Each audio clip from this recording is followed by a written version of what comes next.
You saw the title, The End of Russell Westbrook. Here's Westbrook racing up the floor, coast to coast, and he throws it down. And you probably thought I was gonna come on here just to bash the guy. That's actually not the case. Out of all the players in the NBA, Russ is one of those players I have the most respect for. I'm just not gonna sit here and just sugarcoat, what's going on. I'm gonna go ahead and give you guys the truth and nothing but the truth. So you guys know until recently Russ wasn't on a team. I mean, he went like the entire offseason without a squad. The NBA season is literally like days away. He's only just signed with the Sacramento King. Now a former MVP is led to the party. You might be wondering why. What's going on? Well, I got several situations for you, or several reasons why.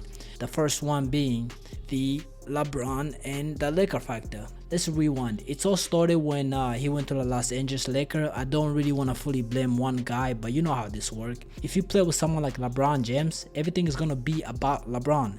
If the season falls, somebody's got to take the hit. That player for that year was Russell Westbrick, I mean, look at him now. He's been playing for 18 years, and he's barely finding a home. It's not a good look. And then the second factor I would say would be the respect and the reality. And you might be like, what is bro yapping about? What do I mean by that? Well, again, I love how hard Russ plays.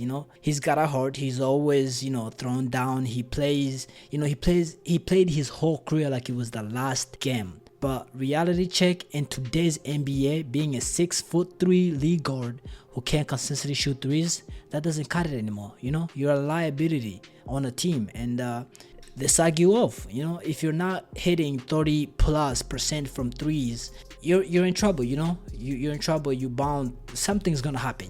And then what I think would be the third reason, I think it's third now.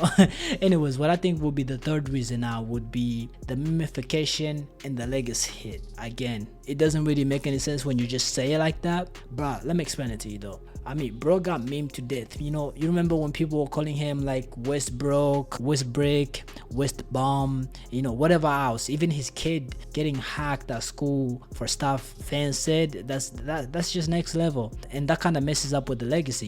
He's one of the best point guard. MVP, triple double, king. But now people are looking at you like you're just a journeyman. You know what I'm saying? He's basically just getting passed around the league. There's no better way of putting it. He's been with the OKC, the Rocket, the Wizard, the Lakers, Clippers, the Nuggets, and then now the Kings. He's basically completed the NBA world tour. It's like, do you want to be remembered like that? Not really, But someone might be asking like, well, if you're Russ, what would you do? Well, I would say I'm not Russ. But if I was Russ, what I would do is, if I was Russ, I would call my first team, let's say the OKC or somewhere I made some noises, and say, let me finish where it's all started. Because right now, the resume is not looking pretty. For the final chapter, for the legacy he might want to leave, One thing he can still do is, catch fire from three. If he hits like, let's say 36 from the deep this season, that could potentially limit the turnover, Bro might get one more real shot, but that's kind of risky. It's I don't know, it's a 50-50, So yeah, this might really be the end of Russell Westbrook. Not the man, not the legend, but the era of Russ, the superstar. And it's kind of tragic, honestly. Russ, if you ever hear this, I'm rooting for you. But please, just one summer of nothing